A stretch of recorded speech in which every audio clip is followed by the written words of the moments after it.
صحیح بخاری، کتاب وحی کا بیان، باب وحی کی ابتدا، حدیث نمبر 3۔ ترجمہ۔ ہم کو یحییٰ بن بکیر نے یہ حدیث بیان کی۔ وہ کہتے ہیں کہ اس حدیث کی ہم کو لیس نے خبر دی۔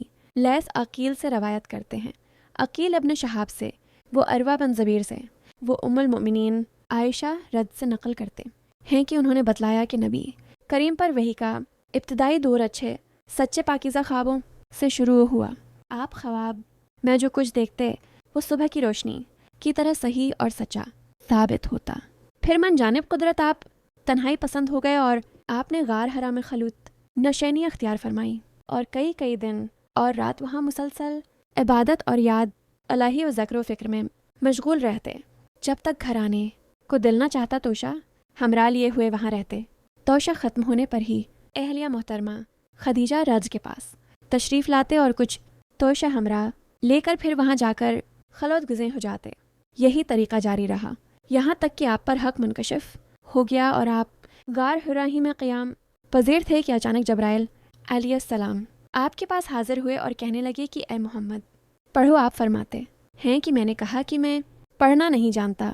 آپ فرماتے ہیں کہ فرشتے نے مجھے پکڑ کر اتنے زور سے بھینچا کہ میری طاقت جواب دے گئی، پھر مجھے چھوڑ کر کہا کہ پڑھو۔ میں نے پھر وہی جواب دیا کہ میں پڑھا ہوا نہیں ہوں۔ اس فرشتے نے مجھ کو نہایت ہی زور سے بھینچا کہ مجھ کو سخت تکلیف محسوس ہوئی، پھر اس نے کہا کہ پڑھ۔ میں نے کہا کہ میں پڑھا ہوا نہیں ہوں۔ فرشتے نے تیسری بار مجھ کو پکڑا اور تیسری مرتبہ پھر مجھ کو بھینچا، پھر مجھے چھوڑ دیا اور کہنے لگا کہ پڑھو اپنے رب کے نام کی مدد سے جس نے پیدا کیا اور انسان کو خون کی پھٹکی سے بنایا، پڑھو اور آپ کا رب بہت ہی مہربانیاں کرنے والا ہے۔ بس یہی آیتیں آپ جبرائیل علیہ السلام سے سن کر اس حال میں غار حرا سے واپس ہوئے کہ آپ کا دل اس انوکھے واقعہ سے کانپ رہا تھا۔ آپ خدیجہ کے ہاں تشریف لائے اور فرمایا کہ مجھے کمبل اڑا دو، مجھے کمبل اڑا دو۔ لوگوں نے آپ کو کمبل اڑا دیا۔ جب آپ کا ڈر جاتا رہا تو آپ نے اپنی زوجہ محترمہ خدیجہ رض کو تفصیل کے ساتھ یہ واقعہ سنایا اور فرمانے لگے کہ مجھ کو اب اپنی جان کا خوف ہو گیا ہے۔ آپ کی اہلیہ محترمہ خدیجہ رض نے آپ کی ڈھارس بندھائی اور کہا کہ آپ کا خیال صحیح نہیں ہے، اللہ کی قسم آپ کو اللہ کبھی رسوا نہیں کرے گا۔ آپ تو اخلاق فاضلہ کے مالک ہیں، آپ تو کنبہ پرور ہیں، بیکسوں کا بوجھ اپنے سر پر رکھ لیتے ہیں، مفلسوں کے لیے آپ کماتے ہیں، مہمان نوازی میں آپ بے مثال ہیں اور مشکل وقت میں آپ امر حق کا ساتھ دیتے ہیں۔ ایسے اوصاف حسنہ والا انسان یوں بے وقت ذلت و خواری کی موت نہیں پا سکتا۔ پھر مزید تسلی کے لیے خدیجہ رض آپ کو ورقہ بن نوفل کے پاس لے گئیں، جو ان کے چچا زاد بھائی تھے اور زمانہ جاہلیت میں نصرانی مذہب اختیار کر چکے تھے اور عبرانی زبان کے کاتب تھے، چنانچہ انجیل کو بھی حسب منشائے خداوندی عبرانی زبان میں لکھا کرتے تھے۔ انجیل سریانی زبان میں نازل ہوئی تھی، پھر اس کا ترجمہ عبرانی زبان میں ہوا۔ ورقہ اسی کو لکھتے تھے۔ وہ بہت بوڑھے ہو گئے تھے، یہاں تک کہ ان کی بینائی بھی رخصت ہو چکی تھی۔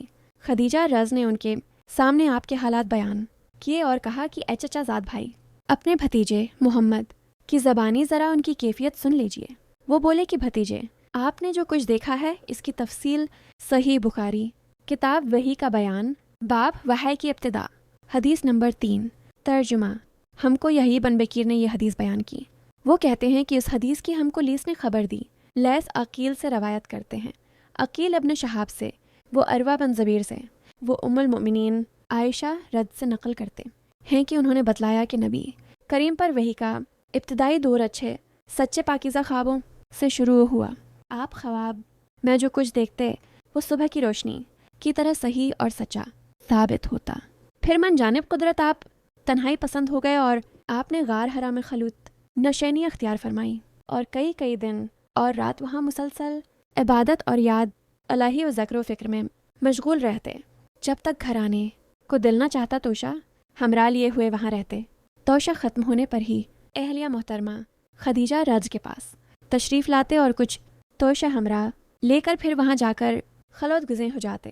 یہی طریقہ جاری رہا یہاں تک کہ آپ پر حق منکشف ہو گیا اور آپ غار حرا ہی میں قیام پذیر تھے کہ اچانک جبرائیل علیہ السلام آپ کے پاس حاضر ہوئے اور کہنے لگے کہ اے محمد پڑھو۔ آپ فرماتے ہیں کہ میں نے کہا کہ میں پڑھنا نہیں جانتا۔ آپ فرماتے ہیں کہ فرشتے نے مجھے پکڑ کر اتنے زور سے بھینچا کہ میری طاقت جواب دے گئی، پھر مجھے چھوڑ کر کہا کہ پڑھو۔ میں نے پھر وہی جواب دیا کہ میں پڑھا ہوا نہیں ہوں۔ اس فرشتے نے مجھ کو نہایت ہی زور سے بھینچا کہ مجھ کو سخت تکلیف محسوس ہوئی۔ پھر اس نے کہا کہ پڑھ۔ میں نے کہا کہ میں پڑھا ہوا نہیں ہوں۔ فرشتے نے تیسری بار مجھ کو پکڑا اور تیسری مرتبہ پھر مجھ کو بھینچا، پھر مجھے چھوڑ دیا اور کہنے لگا کہ پڑھو اپنے رب کے نام کی مدد سے جس نے پیدا کیا اور انسان کو خون کی پھٹکی سے بنایا، پڑھو اور آپ کا رب بہت ہی مہربانیاں کرنے والا ہے۔ بس یہی آیتیں آپ جبرائیل علیہ السلام سے سن کر اس حال میں غار حرا سے واپس ہوئے کہ آپ کا دل اس انوکھے واقعہ سے کانپ رہا تھا۔ آپ خدیجہ کے ہاں تشریف لائے اور فرمایا کہ مجھے کمبل اڑا دو، مجھے کمبل اڑا دو۔ لوگوں نے آپ کو کمبل اڑا دیا۔ جب آپ کا ڈر جاتا رہا تو آپ نے اپنی زوجہ محترمہ خدیجہ رض کو تفصیل کے ساتھ یہ واقعہ سنایا اور فرمانے لگے کہ مجھ کو اب اپنی جان کا خوف ہو گیا ہے۔ آپ کی اہلیہ محترمہ خدیجہ رض نے آپ کی ڈھارس بندھائی اور کہا کہ آپ کا خیال صحیح نہیں ہے، اللہ کی قسم آپ کو اللہ کبھی رسوا نہیں کرے گا۔ آپ تو اخلاق فاضلہ کے مالک ہیں، آپ تو کنبہ پرور ہیں، بیکسوں کا بوجھ اپنے سر پر رکھ لیتے ہیں، مفلسوں کے لیے آپ کماتے ہیں، مہمان نوازی میں آپ بے مثال ہیں اور مشکل وقت میں آپ امر حق کا ساتھ دیتے ہیں۔ ایسے اوصاف حسنہ والا انسان یوں بے وقت ذلت و خواری کی موت نہیں پا سکتا۔ پھر مزید تسلی کے لیے خدیجہ رض آپ کو ورقہ بن نوفل کے پاس لے گئیں، جو ان کے چچا زاد بھائی تھے اور زمانہ جاہلیت میں نصرانی مذہب اختیار کر چکے تھے اور عبرانی زبان کے کاتب تھے، چنانچہ انجیل کو بھی حسب منشائے خداوندی عبرانی زبان میں لکھا کرتے تھے۔ انجیل سریانی زبان میں نازل ہوئی تھی، پھر اس کا ترجمہ عبرانی زبان میں ہوا۔ ورقہ اسی کو لکھتے تھے۔ وہ بہت بوڑھے ہو گئے تھے، یہاں تک کہ ان کی بینائی بھی رخصت ہو چکی تھی۔ خدیجہ رض نے ان کے سامنے آپ کے حالات بیان کیے اور کہا کہ اے چچا زاد بھائی، اپنے بھتیجے محمد کی زبانی ذرا ان کی کیفیت سن لیجئے۔ وہ بولے کہ بھتیجے، آپ نے جو کچھ دیکھا ہے اس کی تفصیل صحیح بخاری کتاب وحی کا بیان، باب وحی کی ابتدا، حدیث نمبر 3، ترجمہ ہم کو یحیی بن بکیر نے یہ حدیث بیان کی۔ وہ کہتے ہیں کہ اس حدیث کی ہم کو لیس نے خبر دی۔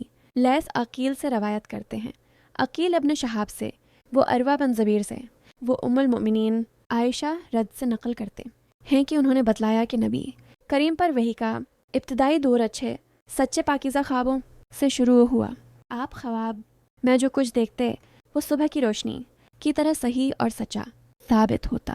پھر من جانب قدرت آپ تنہائی پسند ہو گئے اور آپ نے غار حرا میں خلوت نشینی اختیار فرمائی اور کئی دن اور رات وہاں مسلسل عبادت اور یاد الہی و ذکر و فکر میں مشغول رہتے، جب تک گھرانے کو دل نہ چاہتا توشہ ہمراہ لیے ہوئے وہاں رہتے۔ توشہ ختم ہونے پر ہی اہلیہ محترمہ خدیجہ رض کے پاس تشریف لاتے اور کچھ توشہ ہمراہ لے کر پھر وہاں جا کر خلوت گزیں ہو جاتے۔ یہی طریقہ جاری رہا یہاں تک کہ آپ پر حق منکشف ہو گیا اور آپ غار حرا ہی میں قیام پذیر تھے کہ اچانک جبرائیل علیہ السلام آپ کے پاس حاضر ہوئے اور کہنے لگے کہ اے محمد پڑھو۔ آپ فرماتے ہیں کہ میں نے کہا کہ میں پڑھنا نہیں جانتا۔ آپ فرماتے ہیں کہ فرشتے نے مجھے پکڑ کر اتنے زور سے بھینچا کہ میری طاقت جواب دے گئی، پھر مجھے چھوڑ کر کہا کہ پڑھو۔ میں نے پھر وہی جواب دیا کہ میں پڑھا ہوا نہیں ہوں۔ اس فرشتے نے مجھ کو نہایت ہی زور سے بھینچا کہ مجھ کو سخت تکلیف محسوس ہوئی۔ پھر اس نے کہا کہ پڑھ۔ میں نے کہا کہ میں پڑھا ہوا نہیں ہوں۔ فرشتے نے تیسری بار مجھ کو پکڑا اور تیسری مرتبہ پھر مجھ کو بھینچا، پھر مجھے چھوڑ دیا اور کہنے لگا کہ پڑھو اپنے رب کے نام کی مدد سے جس نے پیدا کیا اور انسان کو خون کی پھٹکی سے بنایا، پڑھو اور آپ کا رب بہت ہی مہربانیاں کرنے والا ہے۔ بس یہی آیتیں آپ جبرائیل علیہ السلام سے سن کر اس حال میں غار حرا سے واپس ہوئے کہ آپ کا دل اس انوکھے واقعہ سے کانپ رہا تھا۔ آپ خدیجہ کے ہاں تشریف لائے اور فرمایا کہ مجھے کمبل اڑا دو، مجھے کمبل اڑا دو۔ لوگوں نے آپ کو کمبل اڑا دیا۔ جب آپ کا ڈر جاتا رہا تو آپ نے اپنی زوجہ محترمہ خدیجہ رض کو تفصیل کے ساتھ یہ واقعہ سنایا اور فرمانے لگے کہ مجھ کو اب اپنی جان کا خوف ہو گیا ہے۔ آپ کی اہلیہ محترمہ خدیجہ رض نے آپ کی ڈھارس بندھائی اور کہا کہ آپ کا خیال صحیح نہیں ہے، اللہ کی قسم آپ کو اللہ کبھی رسوا نہیں کرے گا۔ آپ تو اخلاق فاضلہ کے مالک ہیں، آپ تو کنبہ پرور ہیں، بیکسوں کا بوجھ اپنے سر پر رکھ لیتے ہیں، مفلسوں کے لیے آپ کماتے ہیں، مہمان نوازی میں آپ بے مثال ہیں اور مشکل وقت میں آپ امر حق کا ساتھ دیتے ہیں۔ ایسے اوصاف حسنہ والا انسان یوں بے وقت ذلت و خواری کی موت نہیں پا سکتا۔ پھر مزید تسلی کے لیے خدیجہ رض آپ کو ورقہ بن نوفل کے پاس لے گئیں، جو ان کے چچا زاد بھائی تھے اور زمانہ جاہلیت میں نصرانی مذہب اختیار کر چکے تھے اور عبرانی زبان کے کاتب تھے، چنانچہ انجیل کو بھی حسب منشائے خداوندی عبرانی زبان میں لکھا کرتے تھے۔ انجیل سریانی زبان میں نازل ہوئی تھی، پھر اس کا ترجمہ عبرانی زبان میں ہوا، ورقہ اسی کو لکھتے تھے۔ وہ بہت بوڑھے ہو گئے تھے، یہاں تک کہ ان کی بینائی بھی رخصت ہو چکی تھی۔ خدیجہ رض نے ان کے سامنے آپ کے حالات بیان کیے اور کہا کہ اے چچا زاد بھائی، اپنے بھتیجے محمد کی زبانی ذرا ان کی کیفیت سن لیجئے۔ وہ بولے کہ بھتیجے، آپ نے جو کچھ دیکھا ہے اس کی تفصیل صحیح بخاری کتاب وحی کا بیان، باب وحی کی ابتدا، حدیث نمبر 3۔ ترجمہ: ہم کو یحیی بن بکیر نے یہ حدیث بیان کی۔ وہ کہتے ہیں کہ اس حدیث کی ہم کو لیس نے خبر دی۔ لیس عقیل سے روایت کرتے ہیں، عقیل ابن شہاب سے، وہ عروہ بن زبیر سے، وہ ام المؤمنین عائشہ رض سے نقل کرتے ہیں کہ انہوں نے بتلایا کہ نبی کریم پر وحی کا ابتدائی دور اچھے سچے پاکیزہ خوابوں سے شروع ہوا۔ آپ خواب میں جو کچھ دیکھتے وہ صبح کی روشنی کی طرح صحیح اور سچا ثابت ہوتا۔ پھر من جانب قدرت آپ تنہائی پسند ہو گئے اور آپ نے غار حرا میں خلوت نشینی اختیار فرمائی اور کئی دن اور رات وہاں مسلسل عبادت اور یاد الہی و ذکر و فکر میں مشغول رہتے، جب تک گھرانے کو دل نہ چاہتا توشہ ہمراہ لیے ہوئے وہاں رہتے۔ توشہ ختم ہونے پر ہی اہلیہ محترمہ خدیجہ رض کے پاس تشریف لاتے اور کچھ توشہ ہمراہ لے کر پھر وہاں جا کر خلوت گزیں ہو جاتے۔ یہی طریقہ جاری رہا یہاں تک کہ آپ پر حق منکشف ہو گیا اور آپ غار حرا ہی میں قیام پذیر تھے کہ اچانک جبرائیل علیہ السلام آپ کے پاس حاضر ہوئے اور کہنے لگے کہ اے محمد پڑھو۔ آپ فرماتے ہیں کہ میں نے کہا کہ میں پڑھنا نہیں جانتا۔ آپ فرماتے ہیں کہ فرشتے نے مجھے پکڑ کر اتنے زور سے بھینچا کہ میری طاقت جواب دے گئی، پھر مجھے چھوڑ کر کہا کہ پڑھو۔ میں نے پھر وہی جواب دیا کہ میں پڑھا ہوا نہیں ہوں۔ اس فرشتے نے مجھ کو نہایت ہی زور سے بھینچا کہ مجھ کو سخت تکلیف محسوس ہوئی، پھر اس نے کہا کہ پڑھ۔ میں نے کہا کہ میں پڑھا ہوا نہیں ہوں۔ فرشتے نے تیسری بار مجھ کو پکڑا اور تیسری مرتبہ پھر مجھ کو بھینچا، پھر مجھے چھوڑ دیا اور کہنے لگا کہ پڑھو اپنے رب کے نام کی مدد سے جس نے پیدا کیا اور انسان کو خون کی پھٹکی سے بنایا، پڑھو اور آپ کا رب بہت ہی مہربانیاں کرنے والا ہے۔ بس یہی آیتیں آپ جبرائیل علیہ السلام سے سن کر اس حال میں غار حرا سے واپس ہوئے کہ آپ کا دل اس انوکھے واقعہ سے کانپ رہا تھا۔ آپ خدیجہ کے ہاں تشریف لائے اور فرمایا کہ مجھے کمبل اڑا دو، مجھے کمبل اڑا دو۔ لوگوں نے آپ کو کمبل اڑا دیا۔ جب آپ کا ڈر جاتا رہا تو آپ نے اپنی زوجہ محترمہ خدیجہ رض کو تفصیل کے ساتھ یہ واقعہ سنایا اور فرمانے لگے کہ مجھ کو اب اپنی جان کا خوف ہو گیا ہے۔ آپ کی اہلیہ محترمہ خدیجہ رض نے آپ کی ڈھارس بندھائی اور کہا کہ آپ کا خیال صحیح نہیں ہے، اللہ کی قسم آپ کو اللہ کبھی رسوا نہیں کرے گا۔ آپ تو اخلاق فاضلہ کے مالک ہیں، آپ تو کنبہ پرور ہیں، بیکسوں کا بوجھ اپنے سر پر رکھ لیتے ہیں، مفلسوں کے لیے آپ کماتے ہیں، مہمان نوازی میں آپ بے مثال ہیں اور مشکل وقت میں آپ امر حق کا ساتھ دیتے ہیں۔ ایسے اوصاف حسنہ والا انسان یوں بے وقت ذلت و خواری کی موت نہیں پا سکتا۔